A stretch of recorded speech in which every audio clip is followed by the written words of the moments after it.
So thank you मुझे इतना ज़्यादा प्यार देने के लिए। I know you people love you from bottom of your heart. So आज की इस वीडियो में हम आपके साथ ये डिस्कस करेंगे कि कुछ लोगों के लिए मैनिफेस्टेशन आसान होती है, मीन्स वो जल्दी मैनिफेस्ट कर लेते हैं, लेकिन कुछ लोग 8-8 9-9 महीना साल भर से बस मैनिफेस्ट कर रहे हैं और उनकी लाइफ में मैनिफेस्टेशन नहीं हो रही है।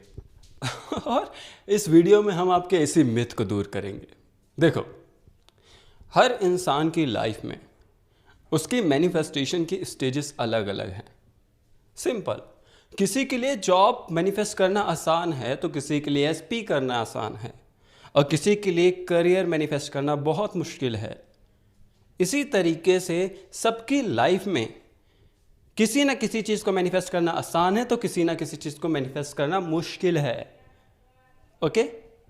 आप देखते हो कि किसी ने एसपी को बहुत आसानी से मैनिफेस्ट कर लिया, लेकिन उसके लिए जॉब मैनिफेस्ट करना मुश्किल हो रहा है। तो हर इंसान के लाइफ में कुछ ना कुछ मुश्किल है तो कुछ ना कुछ आसान है। सो ये मिथ आपका क्लियर हुआ? तो चलो अब हम बात करते हैं कि आखिर जिस चीज़ को आप मैनिफेस्ट करना चाहते हो वो आपका कुछ भी हो सकता है। जॉब, हेल्थ, वेल्थ, एसपी, कुछ भी हो सकता है, एग्जाम, कुछ भी आप मैनिफेस्ट करना चाहते हो, पर वहाँ पे आप मिस्टेक क्या कर रहे होते हो जिस वजह से वो मैनिफेस्टेशन नहीं हो रही होती है। इतनी सारी काउंसलिंग्स के बाद, कमेंट्स पढ़ने के बाद और अपने एक्सपीरियंस से ये फाइंडिंग्स निकल के आई हैं कि आप अपनी डिज़ायर को एज एन फैंटेसी देखते हो कि अगर डिज़ायर आपके मिल गई तो आपकी लाइफ बन जाएगी, और नहीं मिली तो ज़िंदगी बर्बाद हो जाएगी आपकी। आप फियर ऑफ लॉस्ट से मैनिफेस्ट कर रहे होते हो चीज़ों को। अब इसको साइकोलॉजिकली समझो। जब भी आपके अंदर खोने का डर आता है या फियर ऑफ डेथ होता है, चलो इसको एक बहुत डीप एग्जाम्पल से समझाते हैं। आप सब अपनी लाइफ में कुछ ना कुछ मैनिफेस्ट कर रहे हो, ठीक है? सपोज डैट कोई अपनी मैरिज को मैनिफेस्ट कर रहा है, that I am happily married, या मेरी शादी मेरे एसपी से हो रही है, या मेरे फादर, मेरे घर वाले मेरी शादी के लिए मान गए हैं। आपकी कोई भी अफर्मेशन हो सकती है, ठीक है? लेकिन मन के अंदर क्या चल रहा है कि घर वाले नहीं मान रहे हैं, शादी नहीं हुई। तो आपके अनकॉन्शियस माइंड में ये बात रजिस्टर है, ये बात आप बार बार रिपीट कर रहे हो। ये जो फियर है ना, फियर क्या है कि शादी नहीं हुई तो जिंदगी बर्बाद हो जाएगी, इसलिए आप अफर्मेशन कर रहे हो। सपोज डैट आपके एसपी की शादी हो रही है, ठीक है, और आप उसे ब्रेक करना चाहते हो। या आपकी शादी हो रही है और आप उसे ब्रेक करना चाहते हो। अब यहां गौर से समझना, आप अपने मन के अंदर क्या बार बार रिपीट कर रहे होते हो। आप बाहर से तो रिपीट कर रहे हो उसकी शादी कैंसिल हो गई है या मेरी शादी कैंसिल हो गई है। आप बाहर से तो अफर्मेशन कर रहे हो, लेकिन आपके अनकॉन्शियस माइंड में ये बात आप बार बार रिपीट कर रहे हो कि इस स्पेसिफिक डेट से पहले, जो कि आपने पहले कंफर्म कर दी है कि इस स्पेसिफिक डेट को शादी है, उससे पहले मुझे उसकी शादी तोड़नी है या अपनी शादी तोड़नी है। और यही सेम चीज़ एग्ज़ाम के साथ भी है, यही सेम चीज़ जॉब के साथ भी है, यही सेम चीज़ सब में आती है कि आप अपने अनकॉन्शियस माइंड में कोई और बात बार बार रिपीट कर रहे हो, एंड उसको एज एन स्टेटमेंट अपने ब्रेन में आपने फिक्स कर दिया है, एंड उसके ऊपर से आप फियर ऑफ लॉस्ट में रिपीट कर रहे हो। एंड सेकेंड एंड सबसे ज़्यादा पूछे जाने वाला क्वेश्चन, 3D को कैसे इग्नोर करें, सबसे ज़्यादा पूछा जाता है। आप जरा समझो 3D है क्या चीज़। अभी दोनों चीज़ें समझ में आ जाएंगी। 3D सिर्फ एक सोच है आपकी, जो पास्ट में सोचा था एंड वो सामने क्रिएट हो चुका है। अब दोनों का सॉल्यूशन हम बताते हैं, और दोनों का सॉल्यूशन है awareness and strong decision. Awareness, पता होना कि 3D अपने पास्ट का रिफ्लेक्शन है। सेकंड, जिस तरह से बचपन में टीचर जब बाहर मिल जाए तो जिस तरीके से आप उनको इग्नोर मारते थे ना जिस तरीके से आप अपने रिश्तेदारों को इग्नोर मारते हो, उसी तरीके से इग्नोर मारना होता है। समझ रहे हो? अगर आप इस बात को समझ जाओ कि ये आपकी लाइफ में प्रॉब्लम क्रिएट करेगा, ठीक है, इस बात की अवेयरनेस आ जाए तो बहुत आसानी से आप इग्नोर कर सकते हो। अवेयरनेस होना मतलब अपने आप को ये बात बताना कि ये मेरी लाइफ में प्रॉब्लम क्रिएट कर सकता है, मेरी मैनिफेस्टेशन में प्रॉब्लम क्रिएट कर सकता है। ये जो मेरे मन के अंदर थॉट है कि 26 अप्रैल से पहले शादी तोड़नी है, ये मेरे मैनिफेस्टेशन को नुकसान पहुंचा सकता है। तो ऑटोमेटिकली आपका पैरासिम्पैथेटिक नर्वस सिस्टम एक्टिवेट हो जाएगा, आपका माइंड एंड बॉडी शांत होने लगेगा।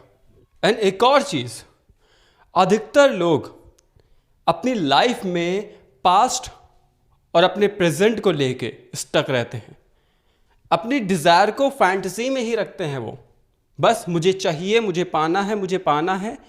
हर दूसरे दिन टेक्निक चेंज कर रहे हैं और हर दूसरे दिन अपने मन में एक ही चीज़ रिपीट कर रहे हैं, मुझे पाना है। मुझे नेगेटिव थॉट्स आते हैं, मुझे पाना है उसे, मुझे नेगेटिव थॉट आते हैं, मुझे डर लग रहा है, मुझे 3D से ट्रिगर हो जाता है। वो बस प्रॉब्लम पे ही फोकस किया करते हैं, प्रॉब्लम फोकस्ड। सबसे बड़ा दुश्मन आपकी मैनिफेस्टेशन का, कि आप प्रॉब्लम पे ही फोकस कर रहे हो, पास्ट में अटके हुए हो, प्रेजेंट में अटके हुए हो। प्रेजेंट मतलब जो आपने पास्ट में सोचा था वो जो प्रेजेंट पे दिखाई दे रहा है कि 3D ट्रिगर हो रही है, मन में नेगेटिव थॉट चल रहे हैं, इसी में अटके हुए। ये बात जानते हुए भी अगर आप अवेयरनेस के साथ रिपीटेशन करो और टेक्निक्स ना चेंज करो, सबलिमिनल भी सुन लें, स्क्रिप्टिंग भी कर लें, विजुअलाइजेशन भी कर लें, ये कर लें, हर दूसरे दिन टेक्निक चेंज कर रहे हो वीडियो देख के, इसीलिए नहीं हो पाती क्योंकि आप किसी एक टेक्निक पे या किसी एक स्ट्रेटजी पे फुल फोकस के साथ नहीं लगे हो। आप बस अपने पास्ट में स्टक हो कि 4 महीने से कर रहे हैं, 6 महीने से कर रहे हैं, और आप ये चीज़ नोटिस ही नहीं कर रहे हो कि कभी भी आप एक स्ट्रेटजी पे टिके हुए नहीं हो। आप बार बार 3D को इंपॉर्टेंस दे रहे हो, बार बार अपनी प्रॉब्लम्स को रिपीट कर रहे हो। आप कुछ ना कुछ ऐसी मिस्टेक जरूर कर रहे हो। ये तो मैंने इतनी सारी गिनाई है, इनमें से कोई ना कोई मिस्टेक आप कर रहे हो। या तो पास्ट लिए बैठे हो कि मेरे पास्ट में उसने ऐसा चीज़ बोली थी, होगा कि नहीं होगा, स्टक हो। या 3D बार बार ट्रिगर कर रही है, या प्रॉब्लम पे ही फोकस कर रहे हो। इन चीज़ों पे आपका ध्यान रहता है एंड अपनी डिज़ायर को मुझे चाहिए में रखते हो। आज तो आप फुल फोकस के साथ करोगे, लेकिन नेक्स्ट डे उठोगे सेम उसी ओल्ड माइंडसेट के साथ। आप अपना माइंडसेट ही नहीं चेंज करते हो। आपका फोकस क्या रहता है, मुझे सामने 3D को बदलना है, जो कि ये बात जानते हुए भी कि आपको अपने अजम्पशंस चेंज करना है। ये बात जानते हो आप, लेकिन नहीं, 3D को बदलने के पीछे पड़े रहते हो। इंसान को बदलना है, वो इंसान ऐसा ही है, ऊपर से रिपीट भी करते हो कि वो इंसान ऐसा ही है, मेरे घर वाले ऐसे ही हैं। आप खुद ये बात क्लेम कर रहे हो एंड आपके लिए सिर्फ और सिर्फ SP बदला जा सकता है, बाकी कोई नहीं। सब कुछ फिक्स्ड है। कैसे, क्यों इन सब चीजों में फंसे रहते हो, इन्हीं चीजों पे फोकस करते हो। इन सब का सॉल्यूशन सिर्फ एक है, अवेयरनेस। कि अगर हम पास्ट, प्रेजेंट, फ्यूचर, कब, क्यों, कैसे, इन्हीं सब चीजों में स्टक रहेंगे तो हम कभी भी मैनिफेस्ट नहीं कर पाएंगे। कब होगी, कैसे होगी, मुझे उसको पाना है, हर दूसरे दिन उठ के अगर मुझे उसको पाना है में लगे रहोगे। हर दूसरे तीसरे दिन ये चीज़ नोटिस करते रहोगे, हर दूसरे तीसरे दिन हम नेगेटिव हो जाते हैं, इसी चीज़ पे फोकस करते रहोगे, तो आप कैसे उसको पाओगे? कैसे? ये चीज़ खुद को समझाना बहुत इंपॉर्टेंट है। अवेयरनेस, पता होना। सेकेंड चीज़ ये पता होना कि हमें 3D को नहीं बदलना है, हमें अपनी इनर स्टेट बदलनी है, अपने अजम्पशंस बदलने हैं, खुद के माइंडसेट को चेंज करना है, खुद की सोच बदलनी है। आप उल्टा कर रहे हो, आप 3D बदलने के पीछे पड़े हुए हो। वो इंसान कॉल नहीं उठा रहा, वो इंसान शादी के लिए नहीं बोल रहा, पहले बात करता था अब नहीं कर रहा। अरे जब आप इसी में अटके हुए हो तो वो कैसे करेगा? आपने तो अपनी डिजायर को फैंटेसी में रखा हुआ है। Got it? अगर इसी को हेल्थ और हाइट में देखते हैं, अपीयरेंस चेंज में देखते हैं, तो मेरी हाइट नहीं बढ़ रही है, मेरा अपीयरेंस चेंज नहीं हो रहा है, कब होगा? चेंजेस नजर नहीं आ रहे, आप साइंटिफिक रीजंस ढूंढना चालू कर देते हो, टेक्निक्स ढूंढते हो कि किससे फास्ट होगा। हर दूसरे दिन टेक्निक चेंज कर रहे हो, हर दूसरे दिन आप स्ट्रेटजी बनाते हो, तीसरे दिन पे खराब कर देते हो, नहीं वर्क नहीं कर रही है ये, हर दूसरे दिन यही चल रहा है आपका। बिकॉज ऑफ आप अवेयर नहीं हो कि आप क्या गलती कर रहे हो, आप सिर्फ भाग रहे हो। यही चीज अगर हम जॉब, बिजनेस या फिर एग्जाम पॉइंट ऑफ व्यू से देखें, देखो, ऑब्जर्व करो आप क्या मिस्टेक कर रहे हो, किस चीज को इंपॉर्टेंस ज्यादा दे रहे हो। ऑब्जर्व करो अपने थॉट्स को, अवेयर हो जाओ। और last and most important point, aware होने के बाद डिसाइड करना कि मैं आज के बाद से अपने पास्ट में, अपने प्रेजेंट में, अपने इस थॉट में स्टक होके नहीं रहूंगा। नेवर। आज से और अभी से डिसाइड करता हूं कि मैं नहीं रहूंगा। ये रोज सुबह उठ के चैलेंज लो, डिसीजन लो, खुद से प्रॉमिस करो। दिन में जब भी आपका मन भटके, इस प्रॉमिस को खुद से या खुद को याद दिलाओ बार बार कि मैंने खुद से प्रॉमिस किया है कि मैं स्टक नहीं रहूंगा। एंड ये मुझे कितना नुकसान पहुंचा सकती है, मेरी डिजायर फुलफिल नहीं हो पाएगी इसी रीज़न की वजह से, इसी रीज़न की वजह से मैं स्टक हूँ, इसी रीज़न की वजह से मुझे परेशानी हो रही है। कि जब खुद को याद दिलाओगे रीजंस कि क्यों नहीं कर पा रहे हो, आप धीरे धीरे इसे छोड़ने लगोगे, क्योंकि अब आपको इसके नेगेटिव एस्पेक्ट्स दिखाई दे रहे हैं अपनी गलतियों के। अब जब अवेयर हो जाओ, डिसीजन ले लो। ये कभी भी कर सकते हो, दोपहर, शाम, किसी भी समय जब नेगेटिव थॉट आ रहा है खुद को समझाओ। और एक बार जब नेगेटिव एस्पेक्ट बता दिया कि देखो ये दिक्कत हो सकती है, ये प्रॉब्लम्स हो सकती हैं, और ये प्रॉब्लम से मैं, इस प्रॉब्लम की वजह से मैं मैनिफेस्ट नहीं कर पा रहा हूं, ये रीजन है, समझा दिया खुद को। वो आपके मल्टीपल रीजंस हो सकते हैं, कोई भी हो सकता है, ठीक है ना, कि मैं 3D में स्टक हूं, पास्ट को लेके बैठा हूं, डिलीट छोड़ दिया, प्रॉमिस किया नहीं पलट के देखेंगे हम, छोड़ दिया। लेकिन इतनी जल्दी ब्रेन तो मानेगा नहीं आपकी बात को, तो उसको मनाने के लिए अब छोड़ने के पॉजिटिव एस्पेक्ट्स बताओ कि अगर मैंने छोड़ दिया तो मुझे क्या क्या मिलेगा, अगर मैं अपने अजम्पशन में जीने लगा तो मुझे क्या क्या मिलेगा।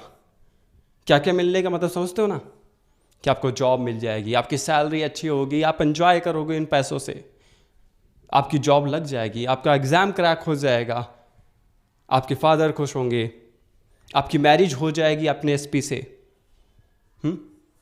आप उसके साथ खुश रहोगे।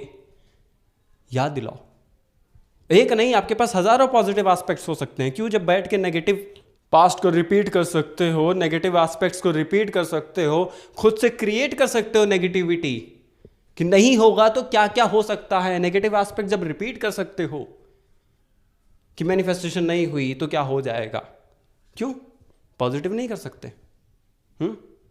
अपने लिए कर रहे हो, वो भी कौन देखने आ रहा है आपके मन के अंदर क्या चल रहा है, खुद के लिए करो। यहां पे ब्रेन की साइकोलॉजी समझो। पहले ब्रेन आपका नेगेटिव एस्पेक्ट्स पे ज्यादा फोकस कर रहा था, वो प्रॉब्लम फोकस्ड था। अब आप अवेयर हुए, अवेयर होने का मतलब है आप अटेंटिव हो गए, ठीक है। अब क्या कर रहे हो आप, ब्रेन को ये सिग्नल भेज रहे हो कि देखो अगर मैं ये गलती करती हूँ या करता हूँ, पास्ट में लेके बैठता हूँ, 3D को थ्री से ट्रिगर होता रहता हूँ, तो मेरी लाइफ में ये प्रॉब्लम्स हो सकती हैं, ठीक है। अब ब्रेन आपका अलर्ट मोड में आ चुका है, अब अवेयर हो चुका है, ठीक है। अभी तक वो फ्लाइट कर रहा था, अब वो फाइट करेगा। अब आपने पॉजिटिव एस्पेक्ट्स बताए कि अजम्पशन में रहने के क्या फायदे हैं।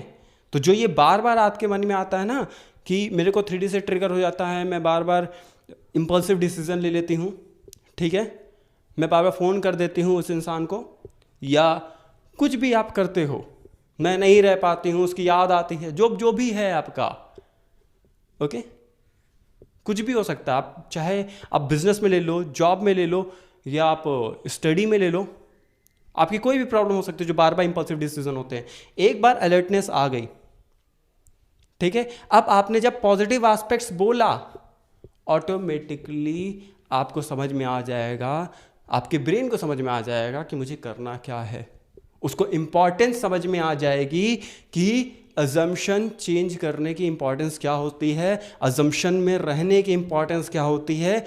आप अपने ब्रेन को उसकी इंपॉर्टेंस बताओ, अजम्पशन में रहने की इंपॉर्टेंस बताओ, ठीक है।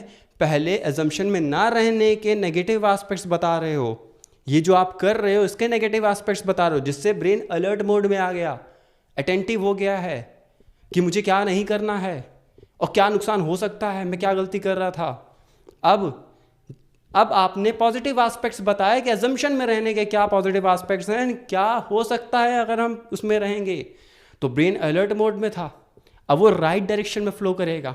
अब धीरे धीरे ऑटोमेटिकली आप इग्नोर करना सीख जाओगे और बहुत तेजी से सीख जाओगे। इसी तरीके से आपकी मैनिफेस्टेशन फास्टर हो जाएगी। अब आपको महीनों नहीं दिनों के अंदर मैनिफेस्ट कर लोगे आप। So I hope you got the point. आप वीडियो को बार बार देखना तो जाके ये वीडियो समझ में आएगी। ये वन टाइम वॉच वीडियोस नहीं होती हैं। कॉन्सेप्ट समझने की कोशिश करो, ओके, उसको लिखो, तब जाके समझ में आएगी। सो ये सक्सेस स्टोरी जो मैं शेयर कर रहा हूँ, ये सक्सेस स्टोरी में इनके एसपी ने इनको बोला था कि मैं तुम्हारा मुंह तक नहीं देखना चाहता, और 3 दिन बाद खुद एसपी सामने से चल के आए ये कहने कि मैं तुम्हारे बिना रह नहीं पा रहा हूँ। सो चलिए सक्सेस स्टोरी सुनते हैं। अगर प्रॉब्लम से बड़ी जिद बन जाए सो होगा कैसे नहीं, करके मानेंगे। हेलो हर्ष दादा, मैं आपको एक ऐसी सक्सेस स्टोरी बताने जा रही हूँ जो शायद मुझे खुद को भी भरोसा नहीं था कि ये हो सकता है। मेरे पार्टनर से मेरा 10 दिन पहले बहुत गंदा वाला झगड़ा हुआ था, बहुत ज़्यादा गंदा वाला, मतलब इतना गंदा वाला कि उसने मुझे ये बोला था कि मुझे तेरी शक्ल तक पसंद नहीं है, मुझे तू सुंदर नहीं लगती, मुझे तू अच्छी नहीं लगती, और आज के बाद मेरे से कांटेक्ट मत करना, और आज के बाद मेरे से बात मत करना, तेरे साथ रहने से अच्छा है कि मैं सिंगल रह लूँ। ये वो करके उसने मेरे से बात करना बंद कर दिया। उसके बाद कुछ दिन तक तो मैं बहुत ज़्यादा डेस्परेट रही। मैंने बहुत कोशिश करी कि मैं आपसे कांटेक्ट करूं, बट मैं किसी कारण की वजह से मैं आपसे कांटेक्ट नहीं कर पाई। उसके बाद फिर मैंने 3 दिन पहले रोबोटिक अफर्मेशन और स्क्रिप्टिंग दोनों स्टार्ट करी। मैंने 8 से 10 घंटे कंटिन्यू रोबोटिक अफर्मेशन दिया, और मैंने 3 घंटे में स्क्रिप्टिंग करती रही। मैं 3 घंटे किया, फिर थोड़ा गैप लिया आधे 1 घंटे का, फिर मैंने 3 घंटे स्क्रिप्टिंग किया, फिर मैंने गैप लिया। ऐसे कर करके मैं 3 दिन से कंटिन्यू वही चीज़ें कर रही थी। उसके बाद मुझे ऐसा लग रहा, आज सुबह मुझे बहुत ज़्यादा खुशी फील हो रही थी।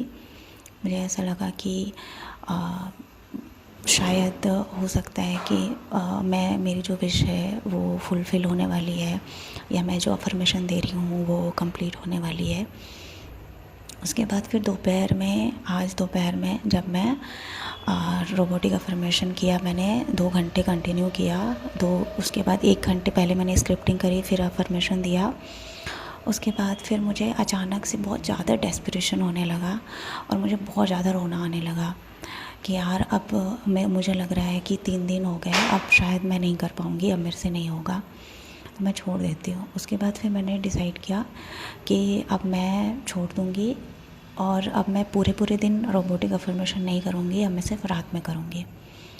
उसके बाद फिर सडनली शाम को 5 बजे क्या हुआ कि वो खुद ही आया मेरे पास, और आने के बाद उसने मेरे से बात करी, खुद ही बोला मेरे से बार बार मेरे को बोला, सॉरी बोला उसने बोला कि तुम्हारे साथ रहना चाहता हूँ क्योंकि मुझे तुम्हारी आदत लग चुकी है और मैं ऐसे नहीं रह सकता तुम्हारे बिना, तो मुझे तुम्हारे साथ रहना।